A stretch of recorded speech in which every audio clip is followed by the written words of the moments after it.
মই স্মৰণ কৰিব খোজো স্বৰাজোত্তৰ কালৰ অসমৰ প্ৰথমগৰাকী মুখ্যমন্ত্ৰী ভাৰতৰত্ন গোপীনাথ বৰদলৈদেৱক।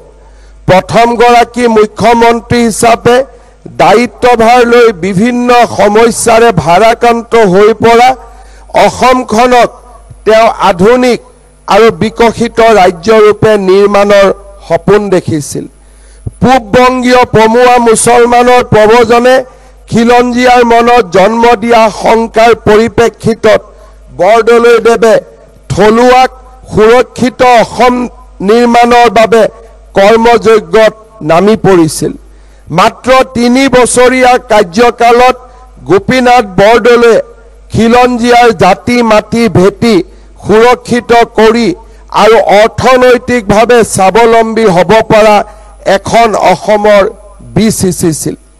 পৰৱৰ্তী কালত গোপীনাথ বৰদলৈৰ আধৰুৱা সপোনক বাস্তৱায়িত কৰাৰ দায়িত্ব বিষ্ণুৰাম মেধি ডাঙৰীয়াই কাণ পাতি লৈ ৰূপায়ণৰ কৰ্মসূচী যুগতাই তাক প্ৰতিফলিত কৰিছিল। মুছলিম লীগৰ প্ৰত্যক্ষ উচতনিত পমুৱা লোকে মাটি দখল অভিযান আৰম্ভ কৰাৰ বিপৰীতে দখলদাৰীবিলাকক উচ্ছেদ কৰিবলৈ মেধি ডাঙৰীয়াই অত্যন্ত দক্ষতাৰে আইনগত ব্যৱস্থা হাতত লৈছিল। মেধি ডাঙৰীয়াৰ প্ৰস্তাৱ অনুসৰি থলুৱা জনজাতীয় লোকসকলক ৰক্ষণাবেক্ষণ দিয়াৰ বাবে অসম ভূমি ৰাজহ আইন সংশোধন কৰি গ্ৰেজিং ৰিজাৰ্ভৰ পৰাও বেদখলকাৰীক উচ্ছেদ কৰাৰ কাম হাতত লোৱা হৈছিল। মই অত্যন্ত গৌৰৱ অনুভৱ কৰোঁ ভাৰতৰত্ন গোপীনাথ বৰদলৈ আৰু লৌহ মানৱ বিষ্ণুৰাম মেধিৰ দৰে আপোচবিহীন অসমীয়াই সুশোভিত কৰি যোৱা মুখ্যমন্ত্ৰীৰ গুৰু দায়িত্ব পালনৰ মই সুযোগ লাভ কৰিছোঁ। 2021 চনৰ মে মাহত অসমবাসীৰ বিপুল সমৰ্থনেৰে মই মুখ্যমন্ত্ৰীৰ দায়িত্ব গ্ৰহণ কৰিছিলোঁ। চাওঁতে চাওঁতে আমাৰ চৰকাৰখনৰ প্ৰায় 4.5 বছৰীয়া হ'বলৈ আগবাঢ়িছে। 2026 ৰৌদ্ৰোজ্জ্বল প্ৰভাতে আমাক পুনৰ এক নিৰ্বাচনলৈ হাত বাউলি মাতিব। তাৰ পূৰ্বে এই পবিত্ৰ থলীৰ পৰা আজি পঞ্চমবাৰলৈ অসমৰ মুখ্যমন্ত্ৰী হিচাপে মই আপোনালোকক সম্বোধন কৰিছিলোঁ।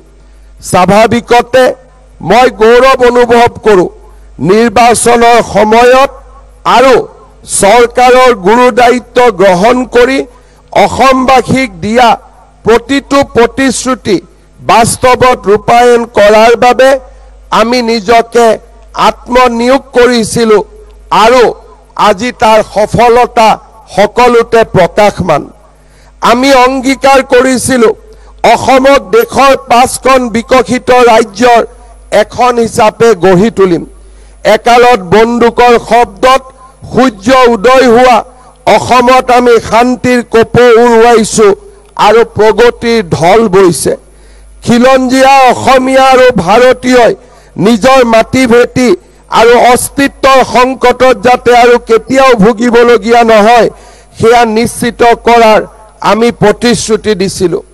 এই পবিত্ৰ দিনটোত আমাৰ চৰকাৰে যোৱা 4.5 বছৰীয়া সফলতাৰ কথা ক'বলৈ গৈ মই গভীৰ প্ৰাপ্তি আৰু গৌৰৱ অনুভৱ কৰিছোঁ। ৰাজ্যৰ এই ৰূপান্তৰৰ যাত্ৰাত অসম আৰু অসমবাসীৰ প্ৰতি আগবঢ়োৱা সহায় আৰু সহযোগিতাৰ বাবে মই প্ৰধানমন্ত্ৰী নৰেন্দ্ৰ মোদী ডাঙৰীয়াক আন্তৰিক ধন্যবাদ জনাইছোঁ। মাননীয় শ্ৰী মোদী ডাঙৰীয়াৰ দূৰদৰ্শী নেতৃত্বৰ বাবে ব্ৰহ্মপুত্ৰৰ ওপৰত স্থলপথ আৰু ৰেলপথ দেশৰ দীৰ্ঘতম বগীবিল দলং মুকলি হ'ল আৰু দেশৰ দীৰ্ঘতম ফুলবাৰী দলঙৰ নিৰ্মাণৰ কাম চলি আছে।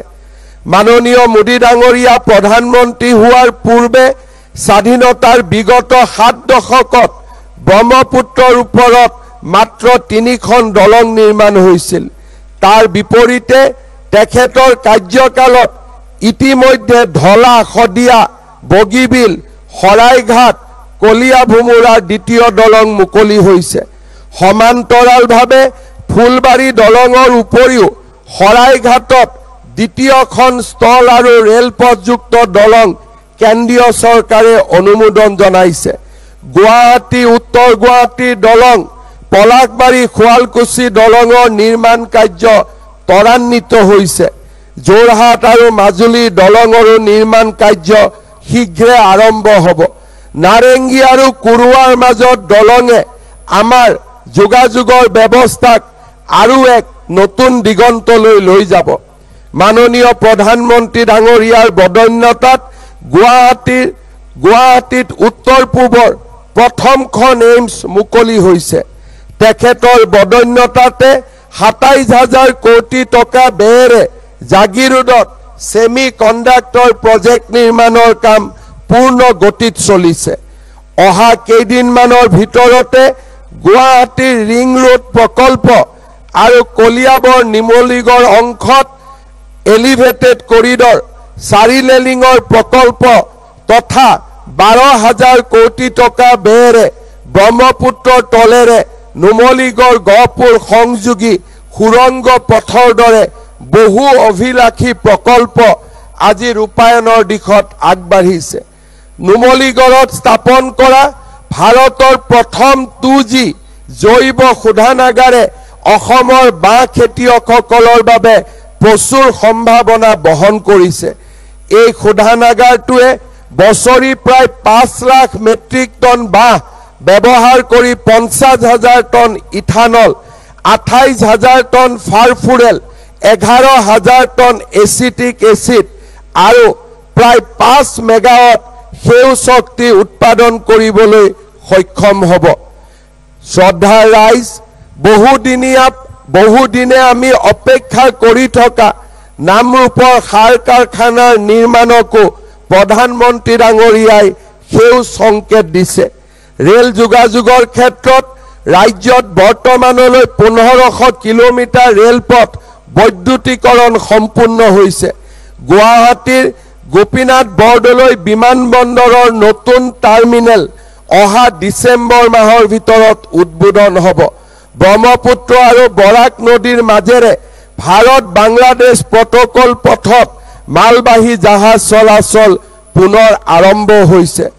আমি যোৱা ৪.৫ বছৰে ৰাজ্যত এক সবল পথ আন্তঃগাঁথনি নিৰ্মাণ কৰিছো, যিসমূহে অৰ্থনৈতিক ৰূপান্তৰৰ বাহক হৈছে। এক অভিলেখ সৃষ্টি কৰি ২০২১ চনৰ পৰা আমাৰ চৰকাৰে প্ৰতিদিনে ১৪ কিলোমিটাৰ পথ নিৰ্মাণ কৰিছে। প্ৰতিদিনে প্ৰায় এখনকৈ দলঙৰ নিৰ্মাণ কৰা হৈছে। অসমমালা, প্ৰধানমন্ত্ৰীৰ গ্ৰাম চড়ক যোজনা, ৰাষ্ট্ৰীয় ঘাইপথ প্ৰাধিকৰণ, মুখ্যমন্ত্ৰীৰ পথ নিৰ্মাণ আঁচনিকে ধৰি বিভিন্ন প্ৰকল্পৰ জৰিয়তে ৰাজ্যত ৯,৮৭৯ কিলোমিটাৰ পথৰ নিৰ্মাণ কৰা হৈছে। স্বাধীনতাৰ পিছৰ দশকবিলাকত ক্ৰমান্বয়ে নিশকটীয়া হ'বলৈ ধৰা অসমৰ অৰ্থনীতি আজি ঠন ধৰি উঠিছে। সম্প্ৰতি অসম ভাৰতৰ তৃতীয় দ্ৰুততম বিকাশশীল ৰাজ্যত পৰিণত হৈছে। ঘৰুৱা উৎপাদনৰ ক্ষেত্ৰত অসমৰ GSDP ২০২০-২১ বৰ্ষৰ তুলনাত ১১৩% বৃদ্ধি হৈ ২০২৫-২৬ বৰ্ষত ৭.২৫ লাখ কোটি টকা হ'বগৈ। মূলধনী ব্যয়ৰ ক্ষেত্ৰত ২০২০-২১ চনৰ ১২,০০০ কোটি টকাৰ তুলনাত ২০২৪-২৫ বৰ্ষত এই ব্যয় দুগুণ বৃদ্ধি হৈ ২৬,০০০ কোটি টকা স্পৰ্শ কৰিছে। বিগত ৪ দশক জোৰা সন্ত্ৰাসবাদৰ ভয়াৱহ পৰিৱেশৰ অৱসানেৰে ৰাজ্যৰ প্ৰায়বোৰ উগ্ৰপন্থী গোটে সন্ত্ৰাসবাদ ত্যাগ কৰি মূল খুঁটিলৈ উভতি আহিছে। ২০২১ চনৰ পৰা এতিয়ালৈকে ১১,০০০ৰো অধিক উগ্ৰপন্থীক পুনৰ সংস্থাপন প্ৰদান কৰি মূলধাৰাত সংযুক্ত কৰা হৈছে। আলফা আদিবাসী ডিমাছা উগ্ৰপন্থীসকলৰ সৈতে শান্তি চুক্তি সম্পন্ন হৈছে আৰু কেন্দ্ৰীয় চৰকাৰে অলপতে এই চুক্তি অনুসৰি আন্তঃগাঁথনি নিৰ্মাণৰ বাবে 4,000 কোটি টকা অনুমোদন জনাইছে। এই বদন্যতাৰ বাবে মই মাননীয় প্ৰধানমন্ত্ৰী ডাঙৰীয়াৰ লগতে মাননীয় কেন্দ্ৰীয় গৃহমন্ত্ৰী অমিত শাহ ডাঙৰীয়াক ধন্যবাদ জনাইছো।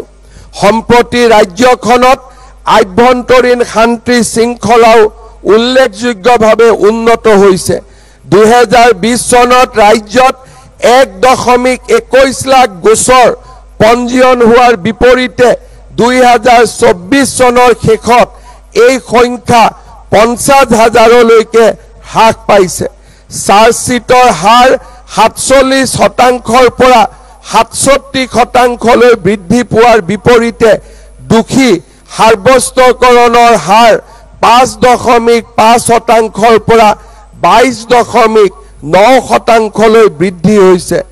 মহিলাৰ বিৰুদ্ধে সংঘটিত অপৰাধৰ ক্ষেত্ৰত 2020 চনত 26,352টা গোচৰ পঞ্জীয়ন হোৱাৰ বিপৰীতে 2024 চনত পঞ্জীয়ন হোৱা গোচৰ 5,555টালৈ হ্ৰাস পাইছে। বাল্য বিবাহৰ বিৰুদ্ধে চলোৱা অভিযানৰ ফলস্বৰূপে 6,500ৰো অধিক গোচৰ পঞ্জীয়ন কৰা হৈছে আৰু 95% গোচৰৰ অভিযোগনামা দাখিল কৰা হৈছে। 2021 চনত স্বাধীনতা দিৱসৰ পতাকা উত্তোলন কৰি মই অসমৰ জনগণক প্ৰতিশ্ৰুতি দিছিলোঁ যে 2026 চনৰ ভিতৰত অসমত বাল্য বিবাহ সম্পূৰ্ণৰূপে বন্ধ কৰা হ'ব। আজি আমি সফলতাৰ দিশত আগবাঢ়িছোঁ আৰু মই বিশ্বাস কৰোঁ 2026 চনৰ ভিতৰত আমি অসমক বাল্য বিবাহমুক্ত এখন ৰাজ্য হিচাপে নিৰ্মাণ কৰিব পাৰিম। যোৱা সময়ছোৱাত অসমৰ জাতি উপজাতিৰ মাজত সম্প্ৰীতি আৰু সমন্বয়ৰ এক অতি সুন্দৰ পৰিৱেশ নিৰ্মাণ হৈছে, যিখন অসমত প্ৰতিদিনে ধন দাবী, বন্ধ হৰতাল, পথ অৱৰোহৰ দৰে নিত্য নৈমিত্তিক ঘটনা সংঘটিত হৈছিল। আজি আমি সেই ঘটনাসমূহক অতীতলৈ ঠেলি দিছোঁ। আমি আজি অসমত এক আন্দোলনমুক্ত পৰিৱেশ নিৰ্মাণ কৰিছোঁ। ৰাজ্যত শিক্ষা সংস্কৃতিৰ এক নতুন পৰিৱেশ নিৰ্মাণ হৈছে। এখন আন্দোলনমুক্ত অসমত অসমৰ যুৱ শক্তিয়ে এখন নতুন অসমৰ স্বপ্ন দেখিবলৈ আৰম্ভ কৰিছে। আমি গৌৰৱ অনুভৱ কৰোঁ যে নিউয়ৰ্ক টাইমছৰ দৰে বাতৰি কাকতে 2025 চনত বিশ্বৰ ভিতৰতে অসমক চতুৰ্থখন সৰ্বাধিক আকৰ্ষণীয় পৰ্যটকৰ ঠাই হিচাপে চিহ্নিত কৰিছে। নিযুক্তিৰ ক্ষেত্ৰত আমাৰ ৰাজ্য চৰকাৰে এক নতুন মাইলৰ খুঁটা স্থাপন কৰিবলৈ সক্ষম হৈছিল। স্বাধীনতা দিৱসৰ পবিত্ৰ ভাৰতৰ জাতীয় পতাকাৰ তলত থিয় হৈ আমি আকৌ এবাৰ মনত পেলাম কংগ্ৰেছৰ শাসনকালত কি ধৰণে চৰকাৰী চাকৰি নিলাম কৰা হৈছিল। দুৰ্নীতি আৰু স্বজনপ্ৰীতিৰ গহ্বৰত অসমৰ যুৱ শক্তিৰ সপোনবোৰক হত্যা কৰা হৈছিল। আজি আমি সেই পৰিৱেশ পৰিৱৰ্তন কৰিলোঁ। 1,21,240 গৰাকী যুৱক যুৱতীক যোৱা 4.5 বছৰত স্বচ্ছতা আৰু সম্পূৰ্ণ নিকা পদ্ধতিৰে নিয়োগ কৰি আমি অসমৰ যুৱ শক্তিৰ মাজত এক নতুন আশাৰ সঞ্চাৰ কৰিবলৈ সক্ষম হৈছোঁ। অহা 10 অক্টোবৰত আৰু কেইবা হাজাৰ যুৱক যুৱতীয়ে চৰকাৰী চাকৰিত যোগদান কৰিবলৈ সক্ষম হ'ব। দেশ বুলিলে আদেশ নালাগে। সুগন্ধি পখিলাৰ কবি হীৰেন ভট্টাচাৰ্যই লিখিছিল, দেশ বুলি ক'লে আদেশ নেলাগে, মোৰ তুমৰলিতে য'ত তক বগাই উঠে এহেজাৰ এটা ৰনুৱা ঘোঁৰা। অসমৰ জনগাঁথনিত সৃষ্টি হোৱা জটিল পৰিস্থিতি আৰু সেই পৰিস্থিতিয়ে থলুৱা ভাষা কৃষ্টি সংস্কৃতিৰ প্ৰতি সৃষ্টি কৰা এই কবিতা ফাঁকি আজি মোৰ মনত পৰিছে সন্দেহযুক্ত লোকৰ আগ্ৰাসনতে আজি আমাৰ ঘৰতে অসমীয়া জাতি নিথৰুৱা হ'বলৈ ধৰিছে নামনি অসম আৰু মধ্য অসম আগ্ৰাসনৰ সম্পূৰ্ণ শিকাৰ হোৱাৰ পিছত এতিয়া এই অচিনাকি লোকসকলে উজনি অসম আৰু উত্তৰ অসমলৈ তেওঁলোকৰ আগ্ৰাসী ভূমিকা আগবঢ়াই নিছে আমাৰ চৰকাৰখনে জাতি মাটি ভেটিৰ প্ৰতি আমাৰ নিৰন্তৰ আস্থাক আমি স্বীকাৰ কৰি অসমীয়া জাতিক আমাৰ কৃষ্টি সংস্কৃতিক জীয়াই ৰাখিবলৈ আমি এখন ডাঙৰ যুদ্ধ আৰম্ভ কৰিছো যোৱা সময়ছোৱাত আমাৰ চৰকাৰে 1,20,000 বিঘা ভূমি বেদখল মুক্ত কৰি এক প্ৰকাৰ অভিলেখ সৃষ্টি কৰিছে স্বাধীনতা দিৱসৰ এই পবিত্ৰ পতাকাৰ তলত থিয় হৈ আজি আমি আকৌ এবাৰ সংকল্প কৰিছো অসমৰ প্ৰতি টুকুৰা বনভূমিৰ পৰা অসমৰ প্ৰতি টুকুৰা গ্ৰেজিং লেণ্ডৰ পৰা অসমৰ প্ৰতি টুকুৰা ট্ৰাইবেল বেল্ট এণ্ড ব্লকৰ পৰা অসমৰ প্ৰতি টুকুৰা চৰকাৰী ভূমিৰ পৰা আমি এই অচিনাকি বেদখলসকলক উচ্ছেদ কৰিম আৰু আমি আমাৰ নিৰন্তৰ সংগ্ৰাম অব্যাহত ৰাখিম শ্ৰদ্ধা ৰাইজ আজি আমাৰ অসমখনত কেইবাবিধ জেহাদে এক প্ৰকাৰ আত্মপ্ৰকাশ কৰিছে লাভ জেহাদ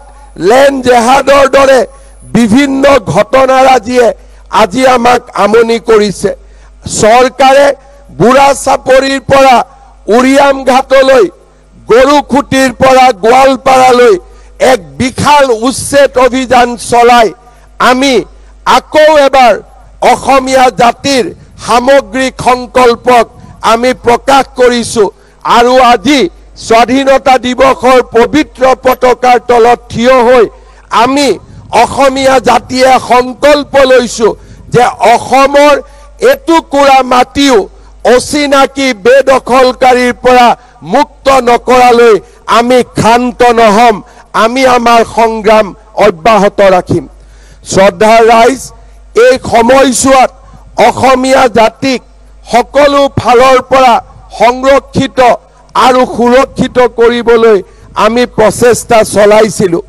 বিধানসভাৰ আসনসমূহৰ পুনৰ নিৰ্ধাৰণে আমাৰ বহু দশকলৈ অসমখনক খিলঞ্জীয়াৰ বাবে সুৰক্ষিত কৰি ৰাখিব অসমৰ জাতীয় জীৱন ভাষা তথা কলা সংস্কৃতিৰ ক্ষেত্ৰখনলৈ ৰাজ্যৰ সত্ৰসমূহৰ অমূল্য অৱদান আছে সত্ৰভূমি বেদখলকাৰীৰ পৰা মুক্ত কৰাৰ বাবে আমি অসম সত্ৰ আয়োগ গঠন কৰিছিলো ঐতিহাসিক পবিত্ৰ বৰদোৱা থানৰ পৰা বেদখলকাৰীক আমি সম্পূৰ্ণভাৱে উচ্ছেদ কৰিছো আলিপুখুৰীৰ পাতেকীবাৰীৰ বেদখলকৃত ভূমি আৰু বঙাইগাঁও ৰঘুনাথ সত্ৰৰ প্ৰায় 245 বিঘা মাটিৰ ক্ষেত্ৰত আমি মীমাংসাত উপনীত হৈছো বৰপেটা সত্ৰৰো বাগবৰকে আদি কৰি কেইবাটাও ৰাজচক্ৰ এলেকাৰ ভূমি আমি উদ্ধাৰ কৰিবলৈ সক্ষম হৈছো শ্ৰদ্ধা ৰাইজ আমাৰ নামনি অসম আৰু মধ্য অসমৰ পৰা এছাম লোকে আমাৰ থলুৱা লোকে প্ৰবজন কৰিছিল যিটো সময়ত অচিনাকি লোকসকলে আমাক চাৰিওফালৰ পৰা বেৰি ধৰিছিলে আমি কিছুমান লোকে নিজৰ মাটি বাটি বাৰী বিক্ৰী কৰি গুৱাহাটী মহানগৰীলৈ উঠি আহিছিলো কিন্তু আমাৰ মাজৰে এছাম লোক আছিল আমাৰ মাজৰে এছাম গৌৰৱী অসমীয়া আছিলে যিসকলে নিজৰ মাটি ভেটিৰ পৰা উঠি আহিবলৈ অস্বীকাৰ কৰিছিল সংখ্যাত কেইঘৰমান হ'ব কিন্তু এই কেইঘৰ ব্যক্তিয়ে সত্ৰসমূহৰ অক্ষয় বন্তি গছি আজিও জ্বলাই ৰাখিছে সেইসকলে নিজৰ মাটি বিক্ৰী কৰিবলৈ অস্বীকাৰ কৰি অসমৰ জাতীয় পৰিচয় সেই দুৰ্গম অঞ্চলসমূহতো আজিও বজাই ৰাখিছে। মই সেই সাহসী অসমীয়াসকলক আজিৰ দিনটোত প্ৰণাম জনাইছো। যোৱাকালি আগ্নেয়াস্ত্ৰৰ অনুমতি পত্ৰ প্ৰদান কৰাৰ সুচল প্ৰক্ৰিয়া সেইসকল সাহসী অসমীয়াৰ প্ৰতি আমাৰ শ্ৰদ্ধাঞ্জলি। মই আজি স্বাধীনতা দিৱসৰ পতাকাৰ তলত থিয় হৈ অসমীয়াক আহ্বান জনাম, ভাৰতীয়ক আহ্বান জনাম, এটু টুকুৰা মাটিও অচিনাকি লোকক বিক্ৰী নকৰিব। আমাৰ অসমখন জীয়াই থাকিব লাগিব। আমাৰ নতুন প্ৰজন্মৰ বাবে আমি এখন সুৰক্ষিত অসম এৰি থৈ যাব লাগিব। আমাৰ মাটি আৰু আমাৰ সংস্কৃতিক আমি যদি অচিনাকি লোকৰ হাতত দিব যাওঁ, কেইটামান টকা কোনোবাই বেছিকৈ দিব বুলিয়ে আমি যদি আমাৰ নিজৰ মাটি টুকুৰা অচিনাকি লোকৰ হাতত তুলি দিওঁ, আমাৰ অসমীয়া জাতিৰ এই বিজয় সূৰ্য বহুদিনলৈ উজ্বলি থাকিব নোৱাৰিব। মই স্বাধীনতা দিৱসৰ পতাকাৰ তলত থিয় হৈ অসমৰ সমূহ জনসাধাৰণক এক সামগ্ৰিক সংকল্প ল'বলৈ আহ্বান জনাইছো, যেন আমাৰ মাটি কোনো কাৰণতে আমি অচিনাকি লোকসকলক বিক্ৰী নকৰোঁ। আমাৰ মাটিক আমি খামুচি ধৰি থাকিম আৰু আমাৰ জাতীয় সত্তাক আমি অনন্ত কাললৈ ৰক্ষা কৰিম। শ্ৰদ্ধাৰ ৰাইজ, অচিনাকি লোকসকলৰ বিপৰীতে খিলঞ্জীয়া জনজাতি, খিলঞ্জীয়া অনুসূচিত জাতি, অন্যান্য পিছপৰা আৰু সাধাৰণ শ্ৰেণীৰ ৰাইজক আমি ভূমিৰ অধিকাৰ প্ৰদান কৰিছোঁ। মিছন বসুন্ধৰাই আজি পৰ্যন্ত 2,29,000 লোকক ভূমিৰ অধিকাৰ প্ৰদান কৰিছে। যোৱা 4টা বছৰত অসমৰ গৌৰৱময় ঐতিহ্যৰ স্বাক্ষৰ চৰাইদেউ মৈদামে ইউনেস্কোৰ বিশ্ব ঐতিহ্যৰ স্বীকৃতি লাভ কৰিলে। চৰকাৰ আৰু ৰাইজৰ প্ৰচেষ্টাত অসমীয়া ভাষাই ধ্ৰুপদী ভাষাৰ মৰ্যাদা লাভ কৰিলে। ৰাজ্যৰ অন্যতম সংযোগী ভাষা বাংলা ভাষাকো ধ্ৰুপদী ভাষাৰ মৰ্যাদা প্ৰদান কৰাৰ ফলত দুইটা ভাষাৰ মাজত থকা সংঘৰ্ষৰ সামৰণি পৰিল আৰু দুইটা ভাষাৰ স্বতন্ত্ৰতা স্বকীয়ভাৱে প্ৰকাশ পালে। অসমৰ ইতিহাসৰ গৌৰৱময় অধ্যায়বোৰ সৰ্বভাৰতীয় স্তৰত বলিষ্ঠভাৱে উপস্থাপন হোৱা নাছিল। অপাৰেশ্যন সিন্দুৰৰ উত্তৰ দিবলৈ গৈ প্ৰধানমন্ত্ৰী নৰেন্দ্ৰ মোদী ডাঙৰীয়াই ছত্ৰপতি শিৱাজী, ৰাণা প্ৰতাপ সিং আৰু আন বীৰসকলৰ লগতে লাচিত বৰফুকনৰ নামো উল্লেখ কৰি আমাৰ জাতি সত্তাক আকৌ এবাৰ আমাৰ সাহস আৰু ঐতিহ্যৰে অলংকিত কৰিলে। NCERTৰ পাঠ্যক্ৰমত অসমৰ বুৰঞ্জী সন্নিৱিষ্ট কৰি কেন্দ্ৰীয় চৰকাৰে অসমক সন্মানিত কৰিলে। মই অসমবাসী ৰাইজক প্ৰতিশ্ৰুতি দিওঁ যে NCERTৰ পাঠ্যক্ৰমত যি 2-এটা শব্দৰ সংশোধনৰ প্ৰয়োজন আছে, তাৰ বিষয়েও আমি কাম হাতত ল'ম আৰু সেই সংশোধনীও আমি নিশ্চিতভাৱে সন্নিৱিষ্ট কৰিম। অসমৰ স্বাভিমান আৰু ঐতিহ্যক উচ্চ মানত প্ৰতিষ্ঠা কৰাটো আমাৰ চৰকাৰৰ এক পবিত্ৰ কৰ্মযজ্ঞ। 2022 চনৰ নতুন দিল্লীত বৃহৎ আয়োজনেৰে মহাবীৰ লাচিতৰ 400 বছৰীয়া জয়ন্তী উদযাপনে মহাবীৰগৰাকীৰ শৌৰ্য বীৰ্যৰ সৈতে দেশবাসীক পৰিচিত কৰিলে। লাচিতৰ স্মৃতি জাউতিযুগীয়া কৰিবলৈ আমাৰ চৰকাৰে যোৰহাটৰ হোলোঙাপাৰত মহান বীৰগৰাকীৰ প্ৰতি শ্ৰদ্ধা জনাই 125 ফুট উচ্চতাৰ প্ৰতিমূৰ্তি স্থাপন কৰিছে। প্ৰাগজ্যোতিষপুৰৰ প্ৰবল পৰাক্ৰমী ৰজা বীৰ যোদ্ধা ভগদত্তৰ প্ৰতি দিছপুৰৰ পৰা খানাপাৰালৈ নিৰ্মিত উৰণ সেতুলানি তেখেতৰ নামত উৎসৰ্গা কৰি আমি তেখেতক শ্ৰদ্ধা জনাইছো। নুনমাটিৰ পৰা দীঘিলী পুখুৰীলৈ নিৰ্মাণ কৰি থকা আমাৰ নতুন উৰণীয়া সেতুখনকো আমি মহাৰাজ পিঠুৰ নামেৰে নামাকৰণ কৰিবলৈ সিদ্ধান্ত লৈছো। নালন্দা আৰু তক্ষশিলাক ধ্বংস কৰাৰ পিছত বক্তিয়াৰ খিলিজীয়ে যেতিয়া অসম আক্ৰমণ কৰিবলৈ আহিছিল, মহাৰাজ পিঠুৱে সেই বক্তিয়াৰ খিলিজীক হত্যা কৰি নালন্দা আৰু তক্ষশিলাৰ ধ্বংসৰ প্ৰতিশোধ লৈছিল। এই মহান অসমীয়া বীৰগৰাকীক ৰাষ্ট্ৰীয় প্ৰেক্ষাপটত আকৌ এবাৰ প্ৰক্ষেপ কৰা, আকৌ এবাৰ স্থাপন কৰা আমাৰ চৰকাৰে সেই দায়িত্বভাৰো গ্ৰহণ কৰিছে। মহাৰাজ পিঠুৰ সমান্তৰালভাৱে বঙাইগাঁৱত চিলাৰায় এক বিশাল প্ৰতিমূৰ্তি আৰু উজনি অসমত চুতীয়া ৰাজ্যৰ গৌৰৱী ৰাণী সতী সাধনীৰো এক বিশাল প্ৰতিমূৰ্তি স্থাপনৰ বাবে ৰাজ্য চৰকাৰে সিদ্ধান্ত গ্ৰহণ কৰিছে। অসমৰ প্ৰথমগৰাকী অকংগ্ৰেছী মুখ্যমন্ত্ৰী সমাজবাদী আৰু ৰাষ্ট্ৰবাদী গোলাপ বৰবৰাৰ 100 বছৰৰ জন্ম জয়ন্তীও অহা 29 আগষ্টত আমি আয়োজন কৰিছো। অসমৰ পৰম্পৰা, অসমৰ ঐতিহ্য আৰু অসমৰ বুৰঞ্জী আমি এনেধৰণে অসমৰ ভৱিষ্যত প্ৰজন্মৰ বাবে সংৰক্ষিত কৰিম। বিহু আৰু ঝুমুৰক ৰাষ্ট্ৰীয় প্ৰেক্ষাপটলৈ লৈ যোৱাৰ পিছত অহা ডিচেম্বৰ মাহত বাগৰুম্বাকো আমি ৰাষ্ট্ৰীয় প্ৰেক্ষাপটলৈ লৈ যোৱাৰ বাবে ইতিমধ্যে প্ৰচেষ্টা আৰম্ভ কৰিছো। জানুৱাৰী মাহত অসমৰ ভৌগোলিক অখণ্ডতা আৰু অসমৰ বিকাশৰ যাত্ৰাক আৰু স্বৰ্ণমুখী কৰি আমাৰ ৰাজ্যত প্ৰায় 1 কোটি জনতাই একেদিনাই ও মোৰ আপোনাৰ দেশ জাতীয় সংগীত পৰিবেশন কৰিব, তাৰো ব্যৱস্থা ইতিমধ্যে ৰাজ্য চৰকাৰে হাতত লৈছে। শ্ৰদ্ধাৰ ৰাইজ, যি প্ৰধানমন্ত্ৰী নৰেন্দ্ৰ মোদী ডাঙৰীয়াই আমাক এক মহান মন্ত্ৰ দিছে, বিকাশ ভি বিৰাসত ভি।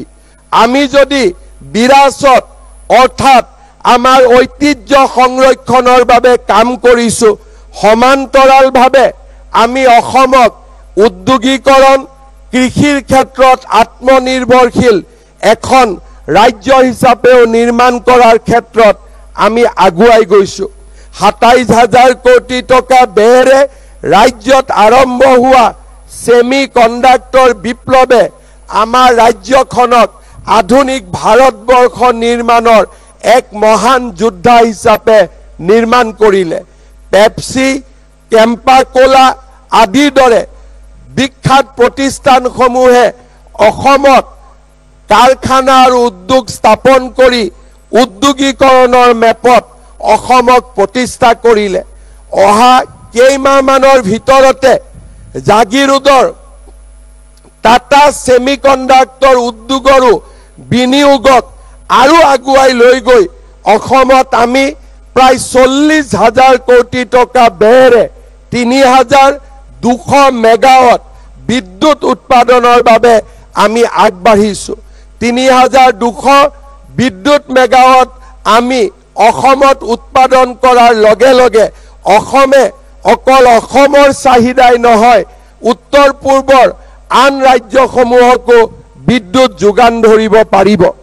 শ্ৰদ্ধাৰ ৰাইজ, যোৱা সময়ছোৱাত আমি অসমত মেডিকেল কলেজ, চিকিৎসা মহাবিদ্যালয়ৰ এখন ডাঙৰ জাল আমি নিৰ্মাণ কৰিছো।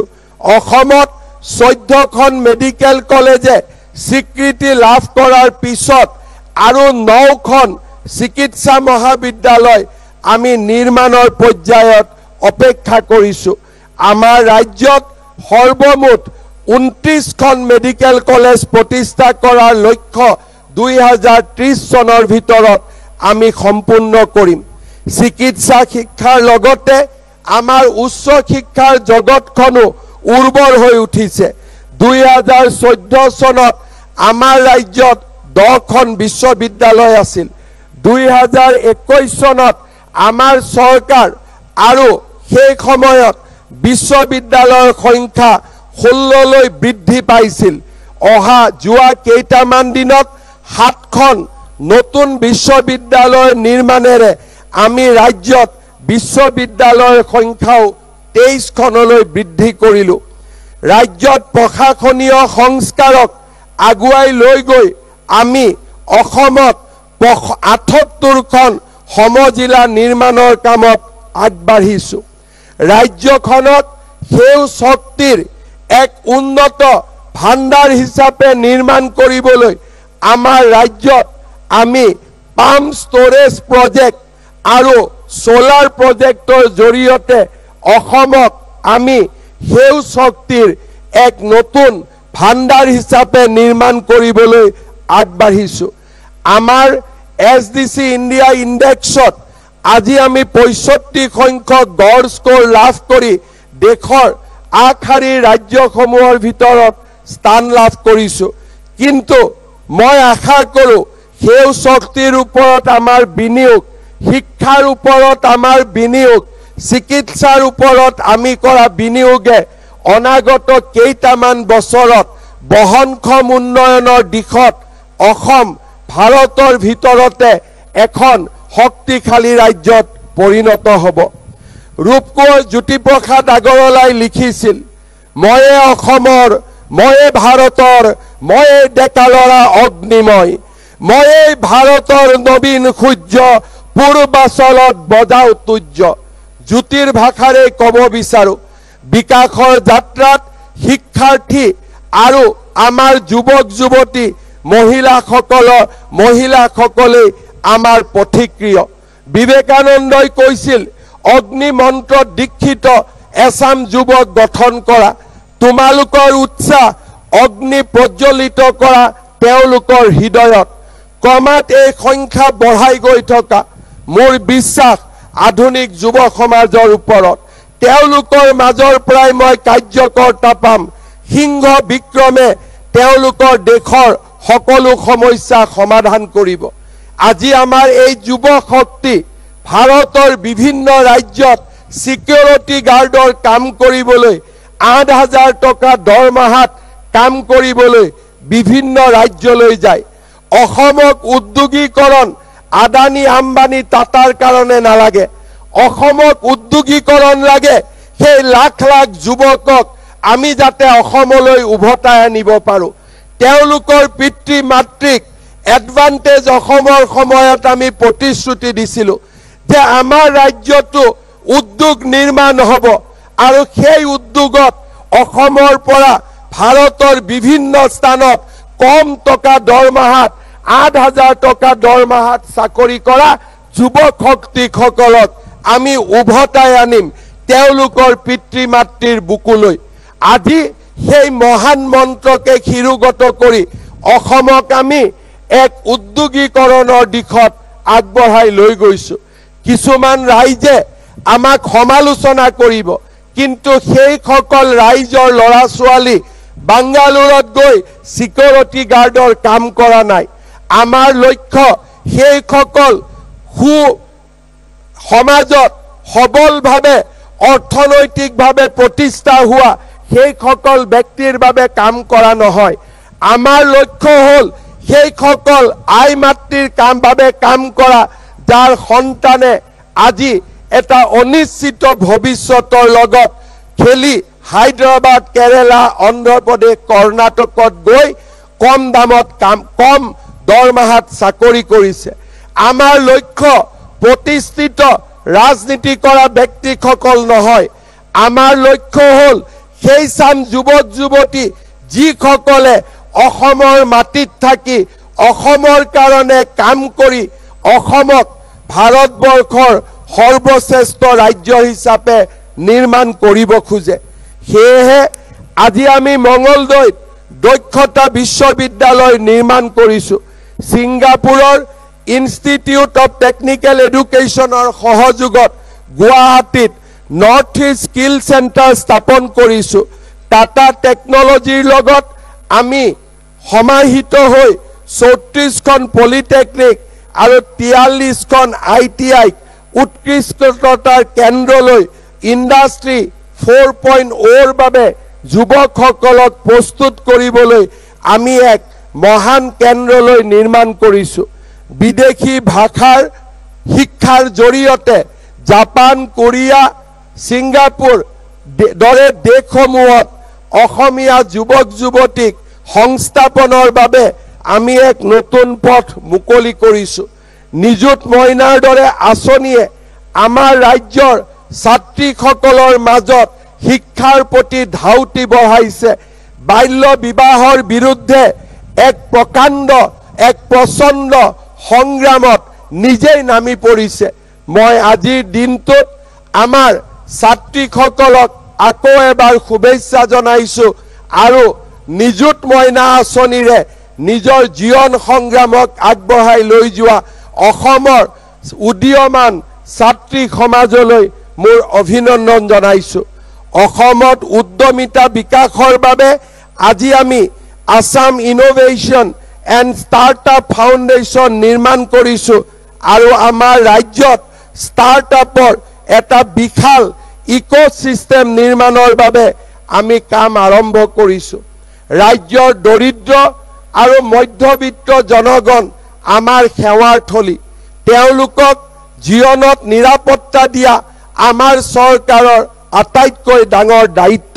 আজি ৰাজ্য চৰকাৰে 17 ছেপ্টেম্বৰৰ দিনা অৰ্থাৎ প্ৰধানমন্ত্ৰী নৰেন্দ্ৰ মোদী ডাঙৰীয়াৰ উপজা দিনটোত আমি অৰুণোদয়ৰ ৩য় সংস্কৰণ আৰম্ভ কৰিম।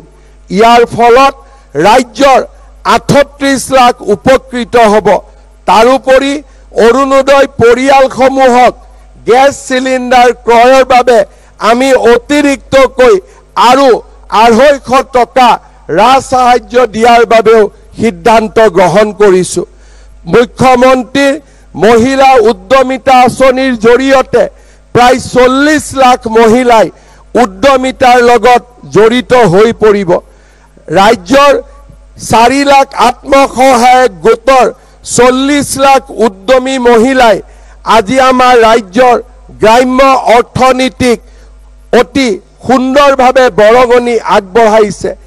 ৮,৮২,০০০ লাখপতি বাইদেউ আজি তেওঁলোকৰ স্বাৱলম্বিতা আৰু আত্মনিৰ্ভৰশীলতাৰ প্ৰতীক হৈ পৰিছে। আত্মসহায়ক গোটসমূহে ঋণ পৰিশোধ কৰি NPAৰ হাৰ 1% নিম্নগামী কৰিছে। মাইক্ৰ' ফাইনেন্সৰ ঋণ ৰেহাই দি আমি আমাৰ ৰাজ্যৰ মহিলাসকলক এক অমোঘ শক্তি প্ৰদান কৰিছোঁ। ভাৰতবৰ্ষৰ স্বাধীনতাৰ ১০০তম বৰ্ষ ২০৪৭ চনত।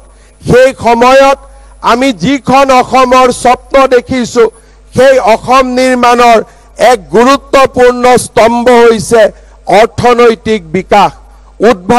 উদ্ভাৱনীমূলক চিন্তা চৰ্চা আৰু প্ৰযুক্তিচালিত জ্ঞান আহৰণেৰে আমি কৃষি, উৎপাদন আৰু সেৱা এই ৩টা খণ্ডকে আত্মনিৰ্ভৰশীল কৰি গঢ়ি তুলিব লাগিব।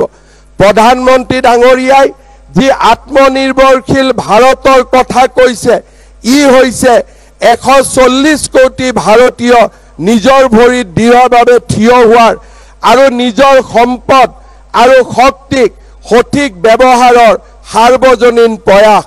আত্মনিৰ্ভৰশীল ভাৰত কেৱল চৰকাৰী কাৰ্যসূচী নহয়, ই এক জন আন্দোলন, য'ত দেশৰ কৃষকৰ পৰা আৰম্ভ কৰি উদ্যোগপতি, শিক্ষাৰ্থী, পেছাদাৰী, গৃহিণী, যুৱক যুৱতী সকলোৰে অংশগ্ৰহণ অপৰিহাৰ্য।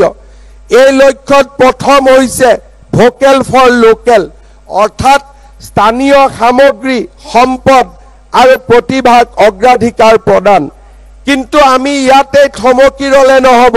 ভোকেল ফৰ লোকেলক আমি আগুৱাই লৈ গৈ লোকেল ফৰ গ্লোবেল, অৰ্থাৎ ভাৰতত নিৰ্মিত সামগ্ৰী বিশ্ব বজাৰ দখল কৰিব, তাৰ বাবে আমি কাম কৰিব লাগিব। MSME, কৃষি, ষ্টাৰ্টআপ, আয়ুৰ্বেদ, যোগ, হস্তশিল্প আদিৰ সকলো ক্ষেত্ৰত আমাৰ দেশে ইতিমধ্যে সক্ষমতা প্ৰদান কৰিবলৈ সক্ষম হৈছে। প্ৰধানমন্ত্ৰী নৰেন্দ্ৰ মোদী ডাঙৰীয়াই স্বদেশী সামগ্ৰী ব্যৱহাৰৰ বাবে জনোৱা আহ্বান দেখাত অতি সৰল যদিও ই গভীৰ অৰ্থ বহন কৰে। স্বদেশী সামগ্ৰী ব্যৱহাৰৰ অৰ্থ কেৱল ক্ৰয় বিক্ৰয় নহয়, ইয়াৰ জৰিয়তে আমি থলুৱা উদ্যোগক শক্তিশালী কৰোঁ। আত্মনিৰ্ভৰশীল ভাৰতৰ লক্ষ্য প্ৰাপ্তিৰ এক গুৰুত্বপূৰ্ণ স্তম্ভ হৈছে আমাৰ সামগ্ৰী যাতে জিৰ' ডিফেক্ট হয়। তাৰ বাবে আমি গুণগত মানৰ সামগ্ৰী নিৰ্মাণ কৰিব লাগিব আৰু পৰিৱেশৰ ওপৰতো জিৰ' এফেক্ট হ'ব লাগিব। আমাৰ উৎপাদিত সামগ্ৰীয়ে কোনো ক্ষতিকাৰক প্ৰভাৱ নেপেলাব। ষ্টাৰ্টআপৰ পৰা বৃহৎ কোম্পানীলৈ সকলোৱে এই মাপকাঠি মানি চলিব। আত্মনিৰ্ভৰ ভাৰতৰ যাত্ৰা হৈছে প্ৰযুক্তিৰ যাত্ৰা। মেড ইন ইণ্ডিয়া চিপছৰ লক্ষ্যৰে অগ্ৰসৰ হোৱা ছেমিকণ্ডাক্টৰ মিছন, কৃত্ৰিম বুদ্ধিমত্তা, মহাকাশ অন্বেষণ, জৈৱ প্ৰযুক্তি, নৱীকৰণ শক্তি প্ৰত্যেক ক্ষেত্ৰতে ভাৰত আজি আগবাঢ়িছে। এই নতুন যুগৰ বাবে আমাৰ নতুন জাতীয় মন্ত্ৰ হ'ব জয় জোৱান, জয় কিষাণ, জয় বিজ্ঞান, জয় অনুসন্ধান। প্ৰতিৰক্ষাৰ ক্ষেত্ৰত আজি আমি দৃঢ়ভাৱে আগবাঢ়িছোঁ। মেক ইন ইণ্ডিয়াৰ জৰিয়তে যুদ্ধ জাহাজ, বিমান আৰু অত্যাধুনিক অস্ত্ৰ সামগ্ৰী আমি নিজে নিৰ্মাণ কৰিছোঁ। আমাৰ আত্মনিৰ্ভৰশীলতাৰ পৰাক্ৰম আমি অপাৰেশ্যন সিন্দুৰৰ সময়ত দেখিবলৈ সক্ষম হৈছোঁ। আজিৰ এই দিনটোত মই অসমবাসী ৰাইজৰ হৈ পুনৰ এবাৰ অপাৰেশ্যন সিন্দুৰৰ পৰাক্ৰমী যোদ্ধাসকললৈ মোৰ বিনম্ৰ শ্ৰদ্ধা নিবেদন কৰিছোঁ। তাৰ লগে লগে পাঠানকোটত সন্ত্ৰাসবাদীৰ নিৰ্মম আক্ৰমণত বলি হোৱা সকলো আমাৰ দেশৰ নাগৰিকৰ প্ৰতি মোৰ শ্ৰদ্ধা জনাইছোঁ আৰু প্ৰতিটো পৰিয়াললৈ অসমবাসীৰ সমবেদনা জ্ঞাপন কৰিছোঁ। কৃষি ভাৰত অতীজৰ পৰাই আত্মনিৰ্ভৰ। এতিয়া আমাৰ লক্ষ্য হ'ব বিশ্ব বজাৰলৈ কৃষি সামগ্ৰী প্ৰেৰণ কৰা। সৌৰ উদ্যানৰ পৰা সমুদ্ৰীয় বায়ু শক্তিলৈ স্বচ্ছ সেউজ শক্তিৰ ব্যৱহাৰে আমি দেশৰ পৰিৱেশ নিৰ্মাণ কৰিম। খাদী আমাৰ আত্মনিৰ্ভৰশীলতাৰ আন এক অস্ত্ৰ। স্বাধীনতা সংগ্ৰামৰ যি খাদীয়ে দাসত্বৰ শিকলি ছিঙিছিল, আজিও সেই খাদীয়ে আত্মনিৰ্ভৰশীলতাৰ নতুন ইতিহাস লিখিব পাৰে। জাগিৰোডৰ ছেমিকণ্ডাক্টৰ উদ্যোগৰ চিপছ বিশ্ব বজাৰলৈ যাব। অসমৰ হস্তশিল্প, অসমৰ বস্ত্ৰশিল্প আৰু অসমৰ GI টেগৰ প্ৰতিটো সামগ্ৰী আমি সম্পূৰ্ণভাৱে বিজ্ঞানসন্মতভাৱে নিৰ্মাণ কৰি বিশ্ব বজাৰ আমি দখল কৰিব পাৰোঁ। অসমৰ হালধি, অসমৰ বাওধান, অসমৰ ভোট জলকীয়া আদিৰ দৰে অজস্ৰ সামগ্ৰী আৰু আমাৰ ষ্টাৰ্টআপে নিৰ্মাণ কৰা নতুন নতুন উদ্ভাৱনী শক্তি আমি অসমেও বিশ্ব বজাৰ দখল কৰিব পাৰোঁ। অসমৰ যুৱ শক্তিক আজিৰ এই পবিত্ৰ দিনটোত মই পুনৰ এবাৰ আত্মনিৰ্ভৰশীল অসম আৰু আত্মনিৰ্ভৰশীল ভাৰতৰ বাবে নিজকে উৎসৰ্গিত কৰিবলৈ আহ্বান জনাম। শ্ৰদ্ধাৰ ৰাইজ, স্বাধীনতা দিৱসত আমি সংকল্প ল'ম যে আমি এখন আত্মনিৰ্ভৰশীল ভাৰত আৰু আত্মনিৰ্ভৰশীল অসম গঢ়ি তুলিম। আমি স্বদেশী সামগ্ৰী ক্ৰয় কৰিম। প্ৰতিগৰাকী ব্যৱসায়ীয়ে উৎপাদিত সামগ্ৰীৰ গুণগত মান আৰু স্থিৰতাৰ প্ৰতিশ্ৰুতি প্ৰদান কৰিব। প্ৰতিগৰাকী উদ্ভাৱকে দেশৰ স্বাৰ্থক অগ্ৰাধিকাৰ দিব। প্ৰতিজন কৃষকে বহনক্ষম কৃষি পদ্ধতিক আঁকোৱালি ল'ব। প্ৰতিটো খণ্ডই নিৰ্ভৰশীলতাৰ জৰিয়তে আধিপত্যলৈ যাত্ৰা কৰিব আৰু 140 কোটি ভাৰতীয়ই মনে প্ৰাণে এই সংকল্প গ্ৰহণ কৰিব। শ্ৰদ্ধাৰ ৰাইজ, স্বাধীনতা দিৱসৰ এই পবিত্ৰ দিনটোত অসমক গাখীৰ উৎপাদনৰ ক্ষেত্ৰত শক্তিশালী ৰূপে নিৰ্মাণ কৰিবলৈ সমবায় আন্দোলনত আমাৰ যুৱকসকলক উৎসৰ্গিত কৰিবলৈ মই আকৌ এবাৰ আহ্বান জনাম। জাপান, ছিংগাপুৰ, কোৰিয়াৰ লগত চুক্তিৰ জৰিয়তে লেংগুৱেজ ট্ৰেইনিঙৰ মডেলৰ জৰিয়তে আমি অসমৰ 50,000 যুৱক যুৱতীক সেই ৰাষ্ট্ৰসমূহত নিযুক্তি দিব পাৰোঁ। আমাৰ ৰাজ্যৰ যুৱ শক্তিক এই দিশতো আগুৱাই আহিবলৈ মই আহ্বান জনাম। শ্ৰদ্ধাৰ ৰাইজ, মই দুটা কথা আপোনালোকক ক'ব খুজিছোঁ। আমাৰ ৰাজ্যখন ভাৰতৰ ভিতৰতে আমি সৰ্বশ্ৰেষ্ঠ ৰাজ্য নিৰ্মাণ কৰিব লাগিব। কিন্তু এই আন্দোলন মুখ্যমন্ত্ৰীৰ আন্দোলন হ'ব নোৱাৰে, এই আন্দোলন চৰকাৰী আন্দোলন হ'ব নোৱাৰে। এই আন্দোলনৰ লগত ৰাজ্যৰ কৰ্মচাৰী, ব্যৱসায়ী সকলোৱে ন উদ্যমেৰে জঁপিয়াই পৰিব লাগিব। দুৰ্নীতিৰ পৰিৱৰ্তে চৰকাৰী কাৰ্যালয়ত আমি কৰ্ম সংস্কৃতিৰ এক নতুন পৰিৱেশ নিৰ্মাণ কৰিব লাগিব। আমি আমাৰ ব্যৱসায়ীসকলে দেশৰ যাতে ইতিবাচক কামত আমি আগবাঢ়ি যাব পাৰোঁ, তাৰ বাবে কৰ আদায়ৰ ক্ষেত্ৰত নিজকে সম্পূৰ্ণ পবিত্ৰ হিচাপে নিৰ্মাণ কৰিব লাগিব। আমি এখন কৰ্মমুখী অসম আমি নিৰ্মাণ কৰিব লাগিব। আৰু যেতিয়া আমি এখন কৰ্মমুখী অসম নিৰ্মাণ কৰিম, আমাৰ অসমৰ ভৱিষ্যতত কোনেও প্ৰশ্নবোধক চিন কেতিয়াও আঁকিব নোৱাৰিব। শ্ৰদ্ধাৰ ৰাইজ, মই আপোনালোকৰ লগত আজি স্বাধীনতা দিৱসত কথা পাতোতে পুনৰ এবাৰ আহ্বান জনাম। আমাৰ জাতিসত্তা আজি এক সংকটৰ মাজেৰে আগবাঢ়িছে। স্বাধীনতাৰ প্ৰাক মুহূৰ্তত লোকপ্ৰিয় গোপীনাথ বৰদলৈয়ে অনুভৱ কৰিছিল যে আমাৰ ভৱিষ্যত কিমান নিৰাপদ হ'ব। গ্ৰুপিঙৰ সময়ত তেখেতে মুছলিম লীগৰ আন্দোলন দেখা পাইছিলে। গোপীনাথ বৰদলৈয়ে ছাদুল্লাৰ দৰে প্ৰধানমন্ত্ৰীক দেখা পাইছিলে।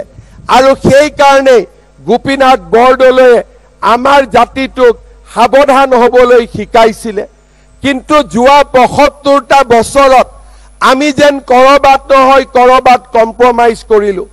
যিটো সময়ত গোপীনাথ বৰদলৈ, বিষ্ণুৰাম মেধিয়ে আহ্বান জনাইছিল যে অচিনাকি লোকক প্ৰশ্ৰয় নিদিব, আমি যেন তেওঁলোকক আমাৰ বৰঘৰলৈ আমন্ত্ৰণ জনাই লৈ আহিলোঁ। সাহস বাঢ়ি গ'ল, তেওঁলোকে অনন্ত শক্তি গোটালে।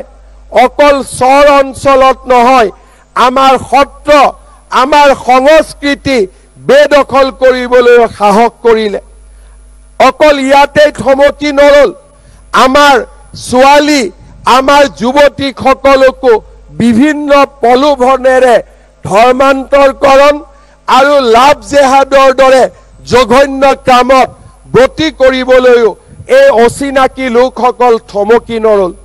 এই অচিনাকি লোকসকলে আমাৰ ৰাজনৈতিক শক্তি দখলৰ বাবে আগবাঢ়িছে। অৰ্থনৈতিক শক্তি আজি তেখেতসকলে দখল কৰিছে। আমাৰ ৰাজ্যৰ নিৰ্মাণৰ লগত জড়িত প্ৰতিটো স্তম্ভকে তেওঁলোকে আজি গ্ৰাস কৰিছে। অসমে নীৰৱে থাকিব নোৱাৰে। আমি যদি নীৰৱে থাকোঁ, এদিন আমি আমাৰ ৰাজ্যখনতে জাতি মাটি ভেটি হেৰুৱাব লাগিব।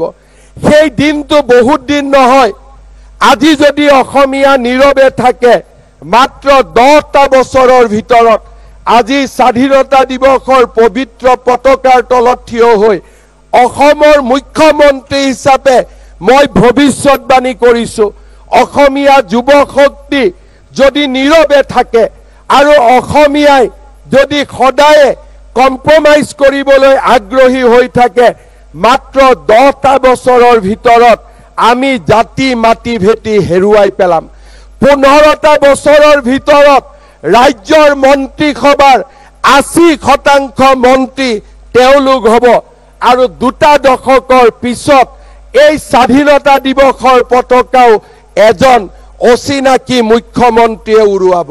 এয়া হৈছে অসমৰ ভৱিষ্যত।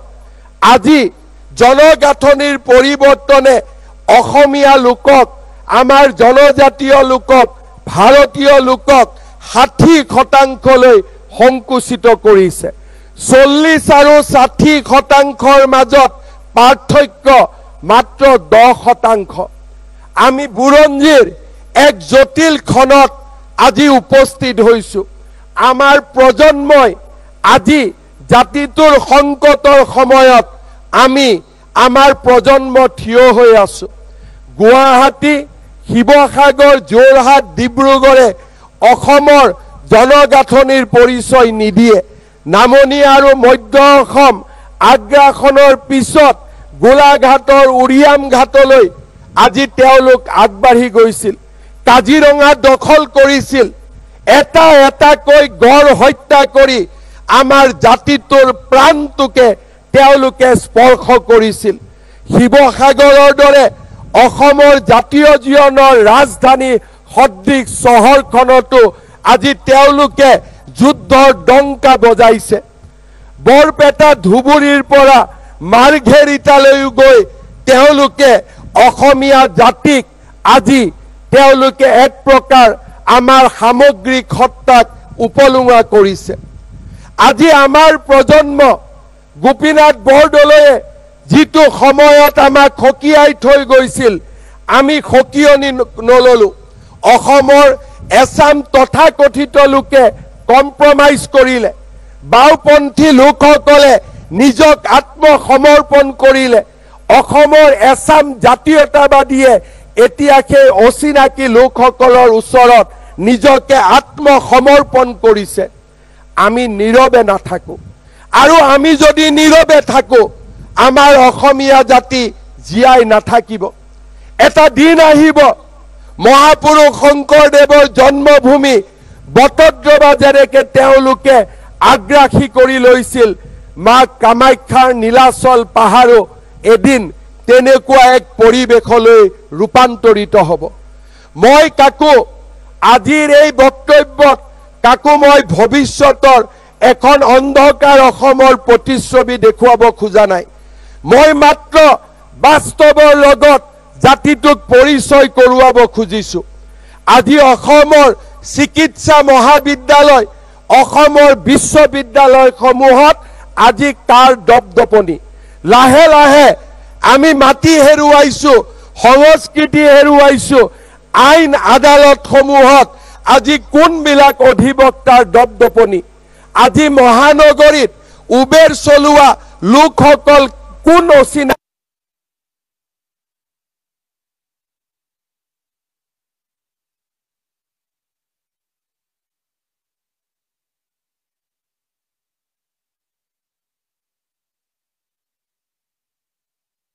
ন অসমীয়াৰ সংজ্ঞা আঁকোৱালি ল'ব আমিও জানো। গান্ধীজীয়েও আমাক শিকাইছিল খিৰিকী খোলা ৰাখিবা, দুৱাৰ খোলা ৰাখিবা, কিন্তু আমি আমাৰ ভেটিটো এৰি দিম নেকি? আজি সেই প্ৰশ্নৰ উত্তৰ আমাৰ প্ৰজন্মই দিব লাগিব। আৰু যদি সেই প্ৰশ্নৰ আমি উত্তৰ নিদিওঁ, আমাৰ কোলাত থকা কেঁচুৱাটোৱে এদিন ডাঙৰ হৈ অসমৰ পৰা আঁতৰি যাব বাধ্য হ'ব। নহ'লে নিজৰ স্বধৰ্ম আৰু স্বসংস্কৃতিক বিসৰ্জন দি কম্প্ৰমাইজৰ জীৱন যাপন কৰিব লাগিব। আজি যেনেকৈ ধুবুৰী, গোৱালপাৰা, মানকাছাৰত আমি কম্প্ৰমাইজৰ জীৱন যাপন কৰোঁ, তেনেকুৱা কম্প্ৰমাইজৰ জীৱন যাপন কৰিব লাগিব। মই নাজানো আমি কি ধৰণে ইয়াক চিন্তা কৰিছো, কিন্তু এজন গৌৰৱী অসমীয়া হিচাপে, এজন গৌৰৱী ভাৰতীয় হিচাপে মই এনে পৰিস্থিতিক মানি ল'বলৈ মই কেতিয়াও প্ৰস্তুত নহওঁ। মই বিশ্বাস কৰোঁ কোনো অসমীয়া লোকে এই পৰিস্থিতি মানি ল'বলৈ প্ৰস্তুত নহয়।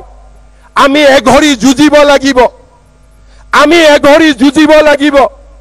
আৰু সেই যুঁজৰ বাবে মই অসমীয়া জাতিক, সকলো ভাৰতীয়ক আকৌ এবাৰ সংঘবদ্ধ হ'বলৈ আহ্বান জনাম। স্বাধীনতাৰ তিৰংগ পতাকাৰ তলত থিয় হৈ আমি প্ৰতিজ্ঞা কৰিম, আমি শেষ হৈ নাযাওঁ, আমি সংগ্ৰাম কৰিম। আমি জীয়াই থকাৰ বাবে আমি আকৌ এবাৰ সংগ্ৰাম কৰিম। সেই সংগ্ৰাম হাতত অস্ত্ৰ লৈ কৰা সংগ্ৰাম নহয়, সেই সংগ্ৰাম আমাৰ স্বসংকল্পৰ সংগ্ৰাম। আমি কোনো মাটি অচিনাকি লোকক বিক্ৰী নকৰো, কোনো ঘৰ অচিনাকি লোকক ভাড়া নিদিও, আৰু চৰকাৰী মাটিক আমি বেদখল হ'বলৈ নিদিও। মই চৰকাৰৰ বিষয়াসকলক আহ্বান জনাম, ভৱিষ্যতে যদি এটুকুৰা চৰকাৰী মাটিও বেদখল হয়, জিলাৰ আয়ুক্তসকলে নিজে সাৱধান হৈ থাকিব লাগিব, চৰকাৰে তেওঁলোকৰ ওপৰত ব্যৱস্থা ল'ব। মই আজিৰ স্বাধীনতা দিৱসৰ পতাকাৰ তলত থিয় হৈ অসমৰ ব্যুৰক্ৰেচিক আহ্বান জনাম, কম্প্ৰমাইজ আমি মানি নলওঁ। আপোনালোকৰ চকুৰ সন্মুখতে হাজাৰ হাজাৰ বিঘা মাটি যেতিয়া বেদখলকাৰীসকলে দখল কৰি লৈছিল, আপোনালোকে নিজৰ দায়িত্ব পালন কৰিবলৈ ব্যৰ্থ হৈছিলে। আজি মই অসমৰ প্ৰতিজন কৰ্মচাৰীক আহ্বান জনাম, কাৰ্যালয়টো কম্প্ৰমাইজ নকৰিব। সুযোগ সুবিধা আমাৰ বাবে, সুযোগ সুবিধা অচিনাকি লোকৰ বাবে নহয়। আমি যদি প্ৰতিজ্ঞা কৰোঁ, মাটি বিক্ৰী নকৰোঁ, ঘৰ ভাড়া নিদিওঁ, কাৰ্যালয়ৰ সুযোগ আমি অচিনাকি লোকসকলক নিদিওঁ, আৰু আমি স্বাৱলম্বিতাক আদৰি লওঁ, 20 বছৰত আহিব পৰা দুৰ্যোগ আমি 40 বছৰলৈ পিছুৱাই দিম। আৰু অসমৰ নতুন প্ৰজন্মই 40 বছৰৰ ভিতৰত নতুন ৰাস্তা উলিয়াব। আমাৰ প্ৰজন্ম নোহোৱা হ'ব, কিন্তু আমাৰ প্ৰজন্মৰ সাহসেৰে সাহসী হৈ অসমৰ নতুন প্ৰজন্মই নতুন ৰাস্তা উলিয়াব। গোপীনাথ বৰদলৈৰ প্ৰজন্ম আজি নাই, কিন্তু তেওঁলোকৰ প্ৰেৰণাত আমাৰ প্ৰজন্মই আজি যুদ্ধ কৰিছে, আৰু আমি যদি যুদ্ধ কৰিব পাৰোঁ, আমাৰ প্ৰজন্মৰ প্ৰেৰণাত নতুন প্ৰজন্ময়ো অসমখনক জীয়াই ৰাখিবলৈ প্ৰচেষ্টা কৰিব। শ্ৰদ্ধাৰ ৰাইজ, সময়ৰ পৰিৱৰ্তন। কংগ্ৰেছ চৰকাৰৰ দিনতো একেই ফৰেষ্ট ডিপাৰ্টমেণ্টৰ বিষয়া আছিল, একেই পুলিচ আছিল, অবাধে গড় হত্যা হৈছিল। অসমীয়া লোক জাগ্ৰত হ'ল। আজি কাজিৰঙাত এটাও গড় হত্যা নহয়, একেই অফিচাৰ, একেই চিপাহী, একেই জোৱান। অৰ্থাৎ ৰাষ্ট্ৰই যেতিয়া সংকল্প লয়, ৰাজ্যই যেতিয়া সংকল্প লয়, সেই সংকল্প সিদ্ধিত পৰিণত কৰাৰ সাহস